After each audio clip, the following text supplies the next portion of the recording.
faut qu'on voit l'icône de France 24. Hop. France 24 a publié quoi? Otage, la France, premier banquier des djihadistes d'Al-Qaïda.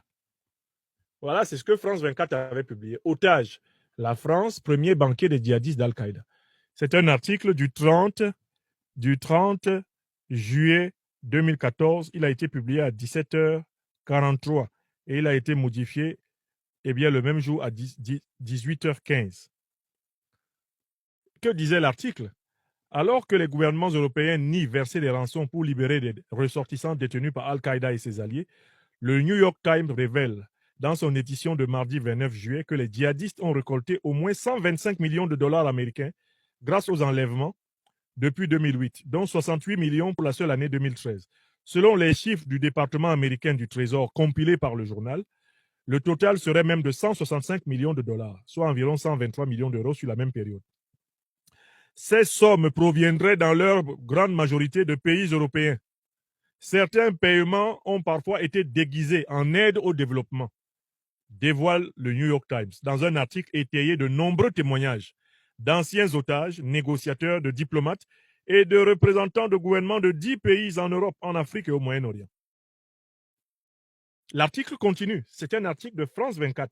Vous notez la date, 30 juillet 2014.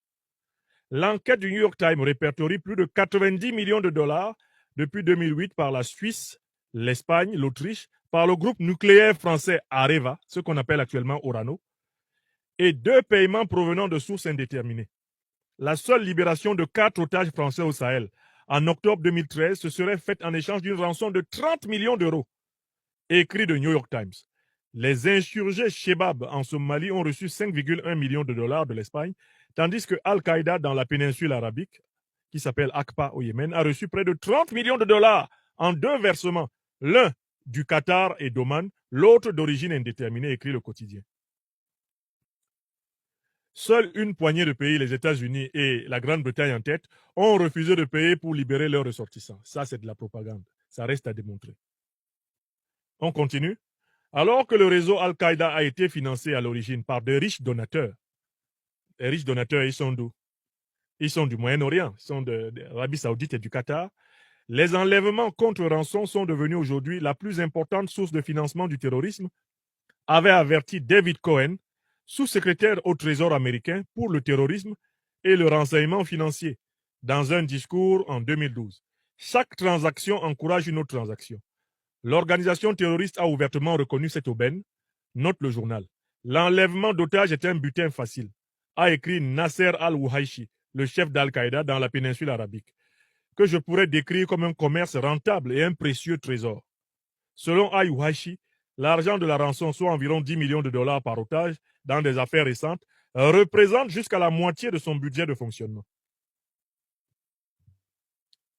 Est-ce que vous entendez?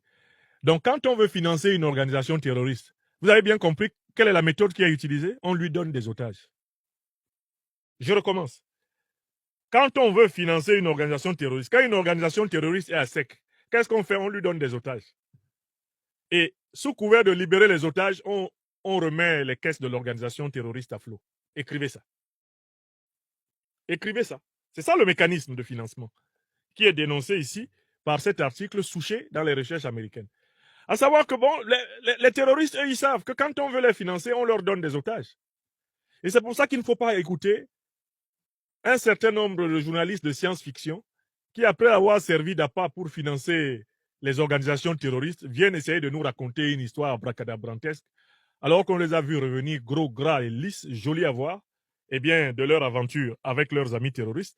Ils essayent de nous dire comment ils ont vu le diable en face, etc., alors qu'ils sont revenus plus riches que quand ils ne sont partis. Et plus pimpants, plus joviaux, anormalement heureux pour les gens qui sortent d'enfer. L'article est de France 24. Et c'est France 24 qui dit la France, premier banquier des djihadistes au Sahel. Ce n'est pas moi. Et c'est avec cet article que j'avais surpris les journalistes de France 24 quand ils sont venus chez moi ici. Ils m'ont dit, est-ce que vous pouvez simuler une conférence en direct comme vous le faites souvent quand vous faites vos conférences sur les réseaux sociaux? Je leur dis, oui, ça tombe bien. Comment les organisations terroristes sont-elles financées?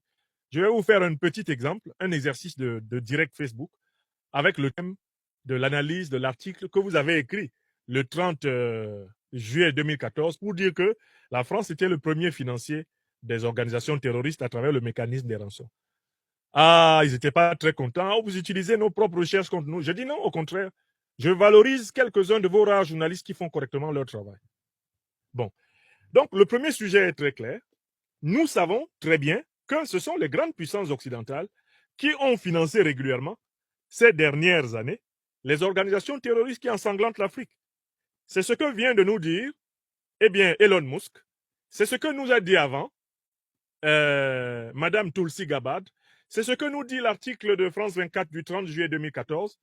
Et toutes les investigations indiquent que les puissances du Moyen-Orient sont également de très grandes financières des organisations terroristes. La preuve, toutes les organisations terroristes ont leurs chefs qui se pavanent dans des hôtels 5 étoiles au Moyen-Orient. Ils se promènent tranquillement là-bas. Et vous allez voir dans quel pays a été accueilli en grande pompe le chef terroriste qui a pris le pouvoir en Syrie. Vous allez comprendre qu'il est retourné chez ses parrains, il est retourné chez ses financiers recevoir la bénédiction pour avoir accompli sa mission. Voilà, mes chers amis, des vérités qui maintenant sautent aux yeux et s'imposent. Et